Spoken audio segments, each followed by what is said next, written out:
Welcome, ladies and gentlemen, to Manic About Movies. And this week, I made Christopher Mundo watch the 1980 comedy classic, Caddyshack. Take it away, Chris. This is another great and fun movie. Um, I don't know if I don't think it's directed by the people who make National Lampoons, but it has the very National Lampoons feel to it. And I mean, you got Chevy Chase in there, so that kind of makes sense. Yeah, he is a But National Lampoon boy. Well, it's directed by Harold Ramis, who was I forget what his character's name in Ghostbusters, and he wrote Ghostbusters. He's one of the Ghostbusters. I can't remember which name he is. It's not Raymond. It's not Egon. It's the third one with glasses, but I can't remember his name. But yeah, uh, hmm. but he's recently passed. Oh, One, what? what? Hello. Oh, we dropped out there for a second. Sorry, everyone. I don't know if it's my Wi-Fi or my computer's just messing up. But directed by Harold Ramis. Continue. Yeah. It is Dr. Egon, but Oh, he's Egon? yeah. Oh yeah. Wait. He's Egon, Bill Murray's Dr. Peter, Oh, and Dr. okay. Raymond's Dan Is Aykroyd, Dan? Okay, yeah. and then Rick is Luis. Um, so this movie has like a lot of different plots. You got the rich judge battling the rich tech land guy. You got the main character who is, Danny Danny, who's just, Noonan. trying to grow up, think about going to college, but wants to get a scholarship because he can't afford it. You got the hot ass girl and uh Chevy Chase's character, Ty. Uh and then you got all the caddies, and then you Wait. have Did you say hi to someone, or were you just saying like hi as he got high? what? You said hi, Chevy Chase, hi. Ty? Like, are you saying? Did you say hi to someone? No, Chevy Oh, Chase the character's named Ty. oh, Ty. I thought you said hi, and I was like, oh, No, he does get high.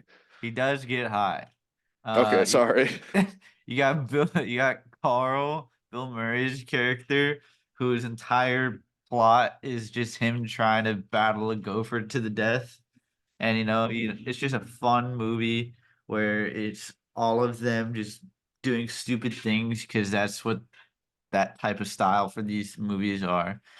And so, I mean, it starts off with uh I forget there's an older movie, but there used to be a movie that had like a shit ton of kids in the movie, and it was like, oh, they lived on a boat, and it was like they had 11 kids, and like that's kind of what I first thought. They had all these kids running throughout the house. They didn't know whose kids are whose.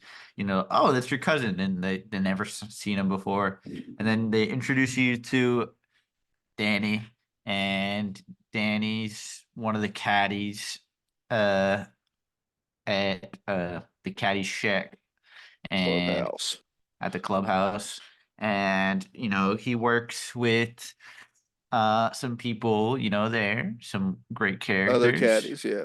Yep, like Tony, who always smoking. Uh and then you meet the judge, and you meet Al, the rich guy, Hey, and and Al is, oh my, I could not stand his hey. character. You didn't like Al? Hey, hey, He hey. You was want just some beer, boys? he was so annoying. Let's play some music. And Any way you want it. he did have good music all throughout. That he did. Yeah. That was kind of annoying because on my TV their dialogue was kind of real low, so I turned it up, and then as soon as I turned it up, a song would play, and the song was like four times as loud, so I'd have to immediately turn it down. I hate when that happens. I don't know why that's such a thing in movies where like Yeah. the dialogue is so quiet. You turn it up just to hear them, and then as soon as like a boom happens, your ears just explode. It's so annoying. And so they one of the caddies died, so Danny being the person, and so they give a scholarship to the best caddy. So Danny, wanting to get the scholarship, volunteers himself as the caddy of the person who died to work for the judge and be the judge's caddy because he's the one who decides who gets the scholarship. And so it's the judge and Al and all of them playing golf together. And he's just constantly getting aggravated by Al, and he's just trying to shoot. And Al, every chance he gets, he just pisses him off. And so sucks at golf during that time. And then you kind of get to know more about Ty, who, not high, but Ty. High, tie, yeah. Tie gets high. Ty does get high, but Ty is very kind of not mysterious, but you don't really know a lot about him. And he's just really, he's really good at golf, and that's about it. And he's, he's the guy that all the girls want, and he's a rich dude, tons of money, He's very fame, good aloof. looks. He doesn't like Yeah, care type thing where he's like yeah, boing, yoing, yoing, yoing, when he's yeah. just hitting golf balls randomly. And so you get to know Ty some more.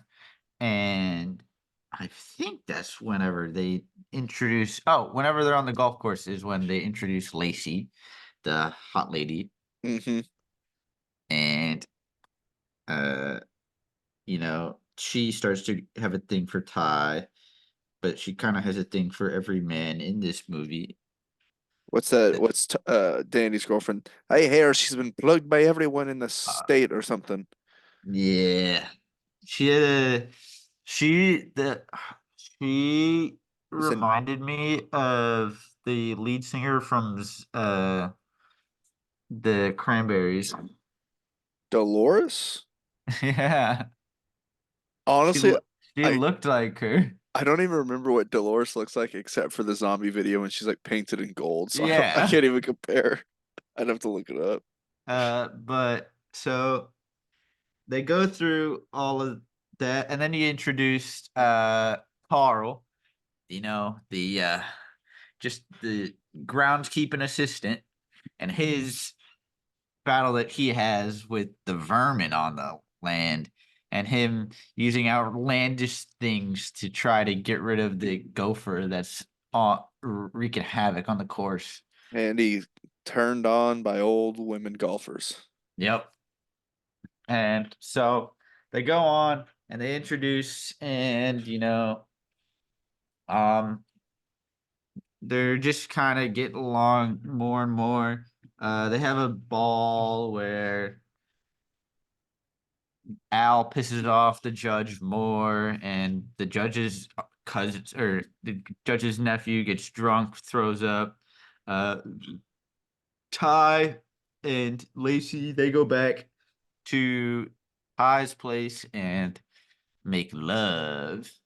But it's kind of funny that Ty, being the rich guy he is, whenever she shows up, instead of, getting her like a glass of wine or something, or getting her water, he takes two open waters and pours it in and then shakes it like it. So that way, when he opens it, it's like it hasn't been opened before. And I thought that was peculiar because, like, he's rich. So why would he do that? He can just grab a new Pellegrino bottle. I But know. The thing about this movie to me is it's so goofy and like slapsticky, but and they treat the punchlines, which a lot of them are very clever, but they just kind of throw it away, like they say it and walk away, or like kind of do it under their breath. I like yeah, realize I'm like it's going for the slapstick and it throws in these tiny little actually clever, funny jokes, but they like don't really emphasize them. yeah. I mean, I'll get to more of that later because that's kind of one of the points I had. But so then after that night, um, they have a pool party, and or was it the pool part boat in the pool party? The boat then the or was it boat? Pool party, boat. I think it was pool party first, if I Yeah. remember. So they have the pool party, and there's the caddy day. So all the caddies are there, and they get poop in the water, and then oh, it was yeah, it was pool party. Yeah, so they get pool party. Somebody accidentally throws a chocolate bar in the water. They think it's poop. Everybody runs. They drain the pool, and then they go. The judge gets a boat. So once he wants to then christen the boat, and be in his luck, when he goes to christen the boat, the bottle doesn't break, but the boat breaks. And being Al, who Al is, Al has a four times the size of a boat that the judge has, and it's louder, and he can't control it, and it wreaks havoc. And during that time, Lacey, being the mistress that she is, says, "Fuck Ty. I don't care about him." And goes on to be with old Danny boy.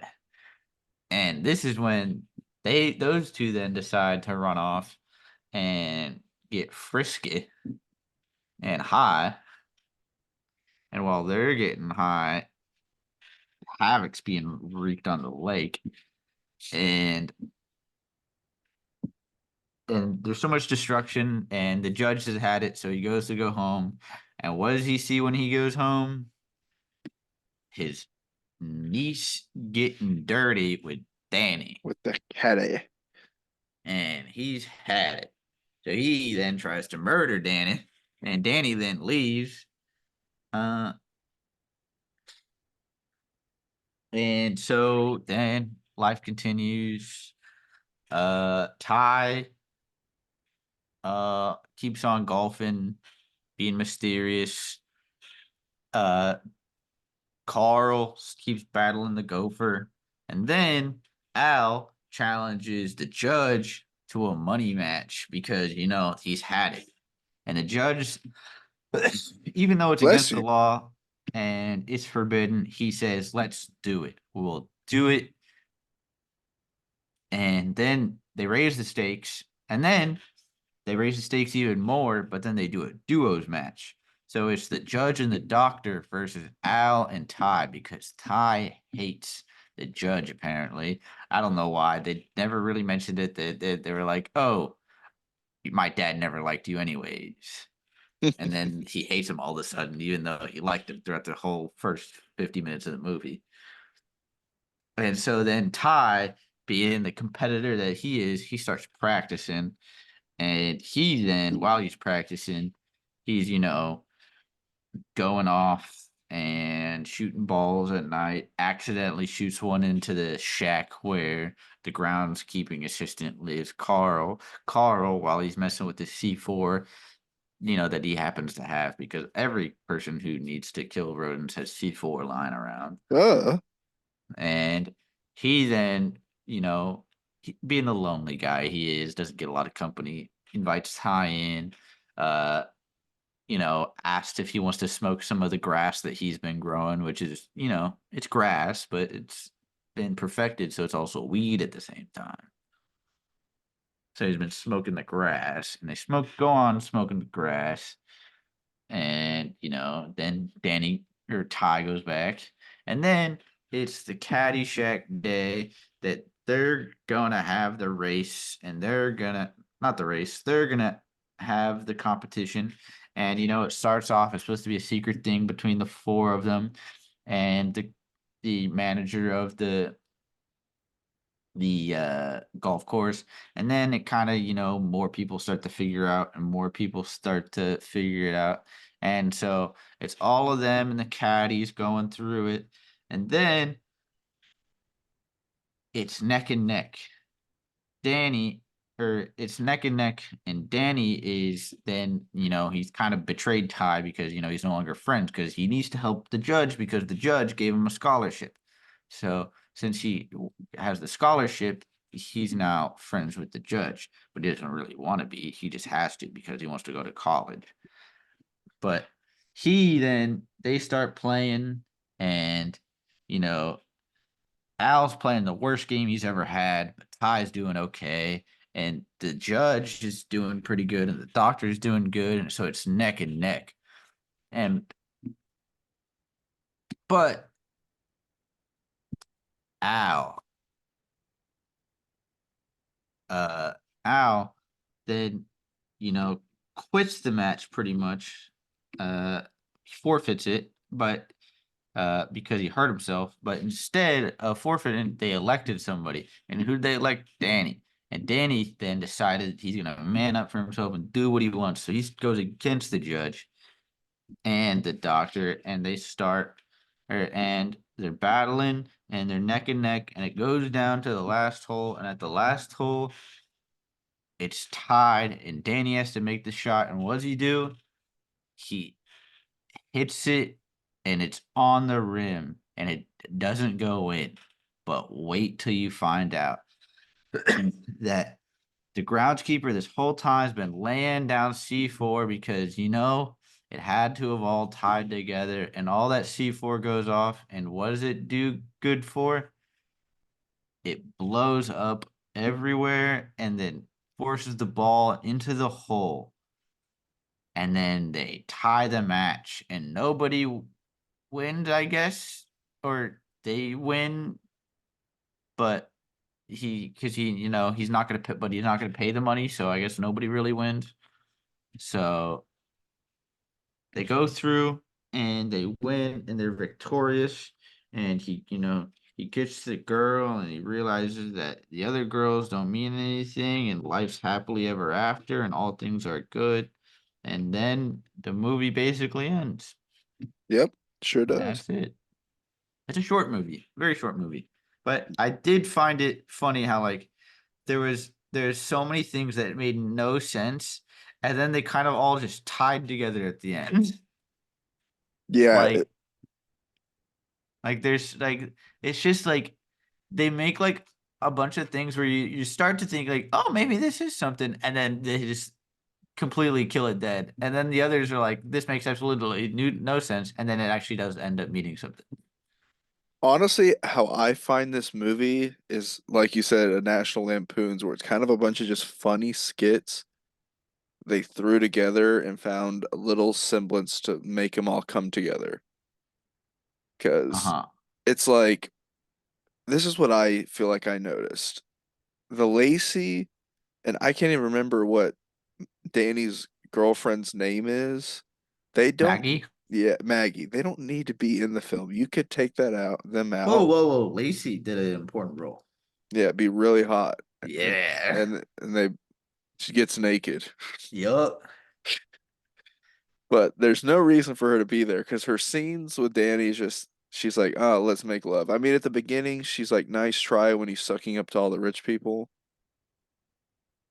Uh, Nice try. And then she just makes love. And then she goes to Ty's, and it's just some more like chances for Ty to do a little bit of comedy sketch for him to be like, oh, but she's not really integral to anything in the movie oh, at all. absolutely not. I mean, her more, I guess, than Maggie, because like Maggie is like, oh, look at me, I'm Irish, and she's poor, but like, so she works there. But then at the same time, they're like, that's supposed to be Danny's girlfriend, but when Danny cheats on her, nobody really cares. But then she's pregnant, and that's something really deep and important. And then turns out that she's not pregnant. So like, There was no why? point. Yeah. Why bring that up? Well, I mean, in fairness, she did say when she was pregnant, I'm not sure it's yours. So I'm assuming she was cheating on him as well. Yeah, So they were both just cheating on each other. But no, those parts didn't make sense. yeah. The thing about this movie that's so great, though, I mean, there's one small issue I have with the film. I don't even care that those people didn't need to be in it. Is like sometimes the cutting and pacing can be a bit odd, and that's why I think it's perfect. It's not long because they wouldn't be able to fit much more in this movie. It's kind of just all right, funny scene. Let's cut to another funny scene with Carl. Now we're gonna cut to Al, Judge. All right, now we're gonna cut to Danny with the girls. Now we're gonna cut to Ty with Danny and or the girls. It's kind of a thin plot, but It's just so I love Rodney Dangerfield as Al in this. I think he's hilarious. Oh, he's so funny, but so annoying. He is annoying, yeah, but I guess that's the point. And he does his, his stand-up thing. I ain't get no, oh, I get no respect. I get no respect. And he's doing hey, those are walking zombies in here. Huh? Huh? I ain't never seen so many dead people at a party before. Yeah. I bet you $20 you missed that putt.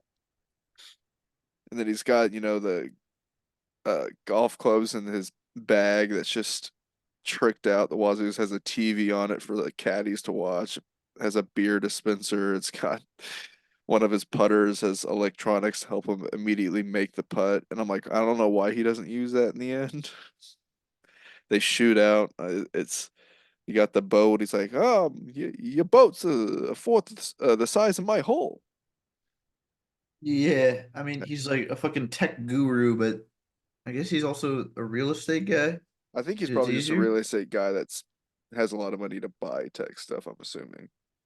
But no, I thought there was not a not funny character in this movie. And I mean, it it was a great movie that's thoroughly enjoyable if anybody had an hour and a half because it's a short movie, so it's not gonna take your whole night. I know it's so everyone's funny. I mean, I wouldn't say Danny is. I guess he's the straight man of this whole thing. Yeah, But there's so many just like quotable, iconic parts of it, and I really noticed how Happy Gilmore is so legitimately like in inspired by this movie. There's like shot for shots, like at the end when he's like, "I'm not paying you money," and he's like, "Hey, well, my two buddies here are gonna make you pay," and it's kind of like when Shooter at the end is all mad, steals the jacket, and people run after him to beat him up, and then the group at the end of everyone happy together, having yeah. the hot girl like him. It's kind of very similar, and plus golfing comedy. But it's just like the Cinderella story where he's hitting the flowers. 375, 575 yards out. Oh, it's in the hole. It's in the hole. He's like, Oh, I was caddying once, and guess who they paired me with? The Dalai Lama. oh yeah. Gunga Galunga is what he told me.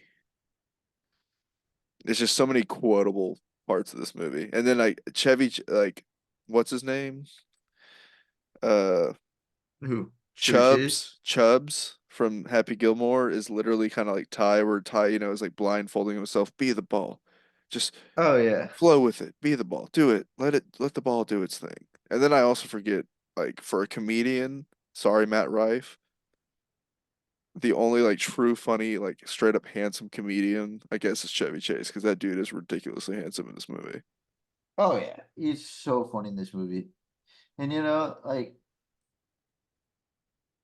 it wild, kind of wild that for such a big actor, he plays such like a minor role in like some of the other things I've watched, like Community. Oh, well, he got fired from that because everyone hated him. I can imagine, bro. I mean, he was an older guy and he's kind of past his prime, but like, The scenes I've seen him in Community that were hilarious, but he got fired from it because apparently he was like, well, the whole story with Chevy Chase. Apparently he's like the hardest man to work with in Hollywood. I could imagine. I could imagine all those. I could imagine like Chevy Chase, Vin Diesel, all those guys are just terrible to work with. Well, I mean, the thing that's I want to know the story behind is because Chevy Chase was on SNL the first season Uh-huh. and was the big star and left after 1 year and became a movie star. And then the person that replaced him on SNL was Bill Murray. And Yeah. then when Chevy Chase came back to host, John Belushi apparently was like hated Chevy for becoming famous and he wasn't. And so like made Bill and Chevy get into a fist fight because they like guess hated each other. So they had a fist fight in like 78 or something. Okay. And like I'm shocked that, in this movie I guess they got over it and they're just Probably. cool now. But he's one of Well, those guys, if he wasn't such a terrible person, I guess to people behind the scenes, he's so funny in everything I've seen. I felt like he should would have had like one of the biggest comedy careers ever, but I guess he just it wasn't meant to be. Yeah, I feel like every comedian has had their problems. Yeah, but I mean, Bill Murray has consistently, like, always just been famous. And I mean, he went into dramatic stuff too, but to this day, he still gets Bill roles. Murray, best known for his role in Zombieland. That Because dude is, well, I guess he's just in like every Wes Anderson movie now. I'm pretty sure. yeah, he yeah. Have you seen a Wes Anderson movie? I've seen Dazed and Confused. Wait, no, wait, no, that's not Wes Anderson. That's I'm thinking Richard Linklater. You know Wes Anderson when you see a movie by him. No, I know a lot of his movies, but I'm just trying to see which ones I've seen. I've seen The French Dispatch, the Grand Budapest Hotel. I've Grand seen. Budapest Hotel, the I haven't what's the seen Isle of train? Dogs. He did Isle of Dogs, The Life Aquatic with Steve Vivo or whatever it is. The only one I Hmm. can think of I know I've seen. I think I also saw The Royal Tenenbaums a long time ago. Every movie by him is just a fever dream. Yeah, he's one of those trippy Yeah. directors, but I think everyone's great in this film. I think Bill Murray kills it.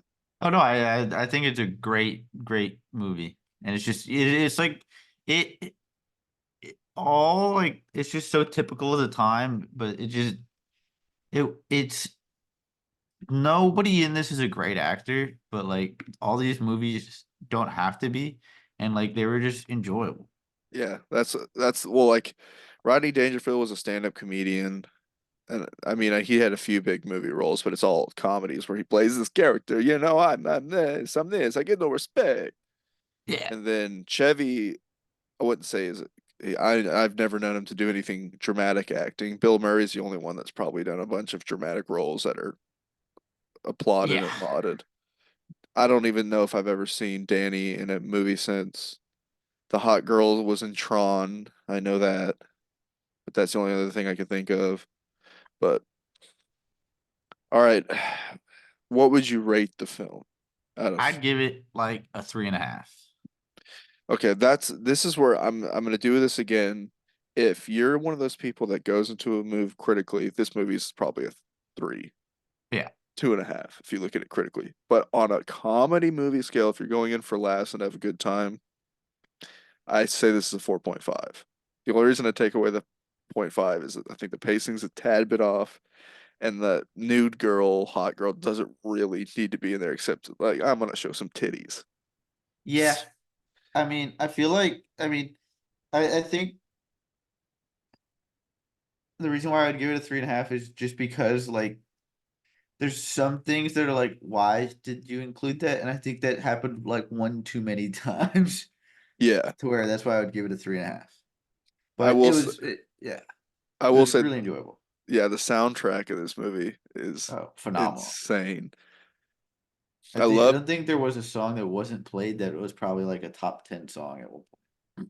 I mean, you have the theme song. I mean, all the songs, but the one that's famous is the theme song by Kenny Loggins because I guess he's just kind of known as the movie soundtrack guy. He's got Footloose from Footloose. He's got Danger Zone from Top Gun, and he's got I'm All Right from Caddyshack. And then Al busts out, "Hey, let's get this party going." And then he does Any Way You Want It. And then at the Anyway. party, he whips out, " all right, dead people, let's get going. Play something nice. Here's some money." And then they whip out Boogie Wonderland. Boogie Wonderland. So many great songs. And then they do Summertime Blues with the Caddies because they're having the summertime blues because they're high school kids that have no money, which I thought was actually kind of clever if you listen to the lyrics of that song. But that's the film for this week. And next week, hopefully, Chris gives me a banger to review Will or a do. shitty one because I don't think we've watched a film that's like terrible yet that we've given below like 3.5 stars. Yeah, I mean, if we want to, we could. Oh no, I know. One of these days, I'm gonna find a movie that I truly hate, but I want you to watch. But We'll have to do it. Something like Gulliver's Travels, unless you've seen that. I have not. That might be a future one. But signing out for this week, people. Adios. Audio.